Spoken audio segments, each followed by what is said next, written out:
Hello students. तो आज हम लोग पढ़ने वाले हैं functioning of different parts of yard. अभी हमने मार्शलिंग यार्ड के बारे में पढ़ा था। तो मार्शलिंग यार्ड क्या होता है? जनरली स्टोरेज के लिए रहता है ना। जो भी व्हीकल्स आ रहे हैं या जा रहे हैं, इनकी अगर कुछ कंस्ट्रक्शन हो रहा है या बन रहा है तो इन सब की स्टोरेज के लिए होता है। तो जनरली मार्शल यार्ड्स काफी ज्यादा इंपॉर्टेंट होते हैं। अगर आप कोई भी रेलवेज का अपग्रेडेशन करना है या रेलवेज कितनी इंपॉर्टेंट है ये अगर आप देखना है तो आप जा करके किसी भी कंट्री के मार्शल यार्ड को ही सबसे पहले देखेंगे। तो अगर हम बात करें तो हमारे इधर जो अगर नेशनल रेलवे की बात करें, जो कनाडा की नेशनल रेलवे है टोरंटो, आपने भी नाम सुना होगा टोरंटो का। मार्शल यार्ड का स्टेशन इसको माना जाता है। और मैंने इसके पहले भी कोट करा था कि इंडिया थर्ड फोर्थ नंबर पे आ रहा है अभी रेलवे स्टेशन में। तो अगर हमें रेलवे स्टेशन को और ज्यादा अपग्रेड करना है, जैसे जापान की, अगर हम जापान की बात करें तो जापान भी काफी ज्यादा टेक्नोलॉजी में काफी हाई है हमसे। वहां की ट्रेन्स, वहां की मेंटेनेंस, बाकी सारी चीजें बहुत अच्छी हैं।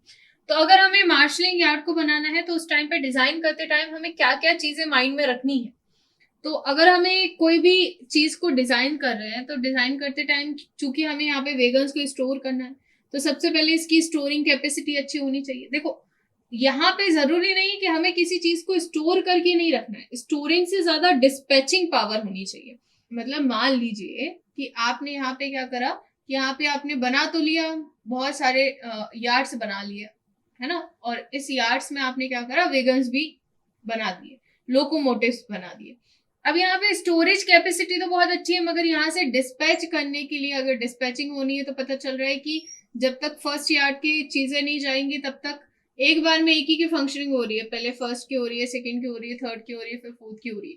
तो ऐसे में क्या होगा, ये टाइम टेकिंग ज्यादा है। तो इसलिए हम क्या करेंगे कि इस तरीके से बनाना है कि स्टोरेज कैपेसिटी तो ठीक है, स्टोरेज के साथ साथ डिस्पैचिंग कैपेसिटी अच्छी होनी चाहिए कि अगर हमें डिस्पैच करना है किसी भी चीज को तो हम इजीली डिस्पैच कर सके, है ना। अगर हम बात करें कि मार्शल यार्ड इस तरीके से होना चाहिए कि हमारे जो रेगुलर ट्रेन जो आ जा रही हैं इनको कोई इफेक्ट नहीं पड़ना चाहिए। तो हम लोग जनरली क्या करते हैं, मार्शलिंग यार्ड को क्या कर देते हैं, इस तरीके से बना देते हैं कि वो हमारे मेन स्टेशन से थोड़ा सा अलग सेपरेट रहेंगी, जिससे हमारी मेन लाइंस की जो भी हमारी ट्रेन है इनकी फंक्शनिंग को कोई भी इसमें रुकावट ना आए, है ना। जैसे अगर आप कभी जोधपुर गए होगे तो जोधपुर में देखेंगे आप, वहां पे मार्शलिंग स्टेशन वहीं बाजू में बना है। वहां काफी अच्छा सिस्टम है। जब रेलवे स्टेशन रहता है तो कई रेल्स यहाँ पर भी उनने प्रोवाइड कर दिया है कि यहाँ पे भी एक रेलवे, जनरली रेलवे स्टेशन जो हम देते हैं स्टेशन, वो क्या करते हैं कि आगे पीछे ऐसे दे देते हैं। तो यहाँ पे उनने बहुत अच्छा करा है कि यहाँ पे मार्शलिंग यार्ड भी यहीं पे बना हुआ है। और कई बार इमरजेंसी में जो लोकल ट्रेन है वो भी यहाँ पे रुक जाती हैं। और इसके बाद मेन रेलवे स्टेशन उनका यहाँ से स्टार्ट होता है। तो यहाँ पे रेलवे स्टेशन की फंक्शनिंग होती है, ये भी दो पार्ट में होती है। यहाँ पे भी ट्रेन आके रुक सकती है, यहाँ पे भी ट्रेन आके रुक सकती है। तो इस तरीके से हम जो मार्शलिंग यार्ड है तो यहाँ दोनों का फंक्शन हो रहा है कि यहाँ पे ट्रेन मैन्युफैक्चर भी हो रही है और लोकल ट्रेन का आना जाना भी लगा हुआ है ना। तो ट्रेन के ट्रैफिक को इम्पैक्ट नहीं करना चाहिए, कभी भी डिस्टर्ब ना करे। अब अगर हम मार्शलिंग यार्ड्स को यहाँ पे अगर आप बना रहे हैं तो सबसे ज्यादा यहाँ पे गुड्स ट्रेन आएगी।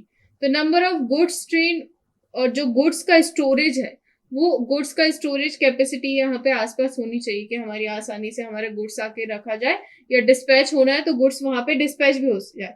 मतलब कि मार्शलिंग यार्ड में मल्टीपर्पसिंग काम हो रहा है, वहां मैन्युफैक्चरिंग भी हो रही है ना। वहां मैकेनिकल का काम भी हो रहा है, मैकेनिक्स जैसे गाड़ी सुधारते हैं तो वो गाड़ी भी सुधार रहे हैं।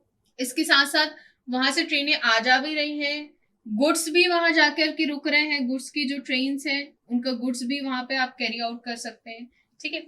अब यहाँ पे जो मूवमेंट रहता है, जो भी मार्शलिंग यार्ड है इसका मूवमेंट हमें प्रॉपर रखना पड़ेगा।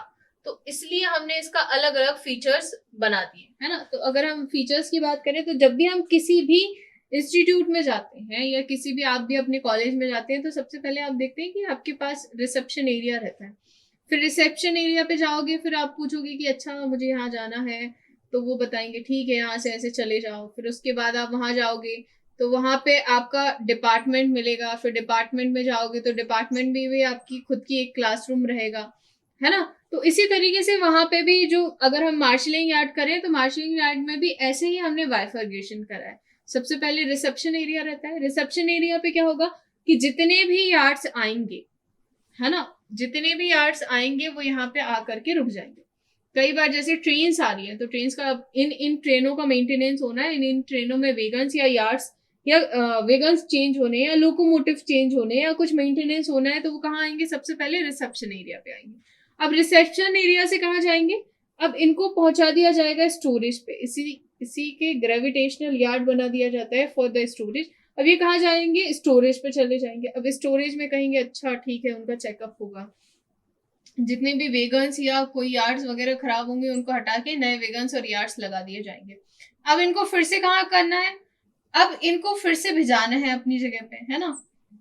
जैसे आप हॉस्पिटल जाते हैं तो हॉस्पिटल में क्या होता है, या इंस्टीट्यूट का हमने एक एग्जांपल लिया था, तो क्लासरूम में गया आप, क्लासरूम में आपके जितने भी डाउट्स हैं उनको क्या कर दिया गया, क्लियर कर दिया गया, और क्या करा, आपको पढ़ा करके वापस घर की तरफ भेज दिया गया। जब आप घर जाओगे तो वहां पे भी जैसे रिसेप्शन का एरिया रहता है उसी तरीके से यहाँ पे भी डिस्पैचिंग का एरिया रहता है। यहाँ पे भी जब हम डिपार्चर करते हैं तो डिपार्चरिंग भी ऐसी होती है कि यहाँ पे हमारे जितने भी वेगन्स हैं इनका स्टोरेज या मेंटेनेंस होने के बाद डिपार्चिंग एरिया में जाएंगे, वहां जाकर के स्टोर हो जाएंगे, और वहां से जो भी डायरेक्शन में उनको जाना है, जिस भी डायरेक्शन में उनको जाना है, उनको उस डायरेक्शन में भेज दिया जाएगा, है ना। तो मतलब कि पूरा जो फंक्शनिंग है कुछ इस तरीके से होता है। आई होप कि आपको ये सारी चीजें समझ आई होंगी, है ना। तो जनरली ये सारी चीजें बहुत ज्यादा टिपिकल नहीं है, इनको आप अपने वर्ड्स में भी लिख सकते हो।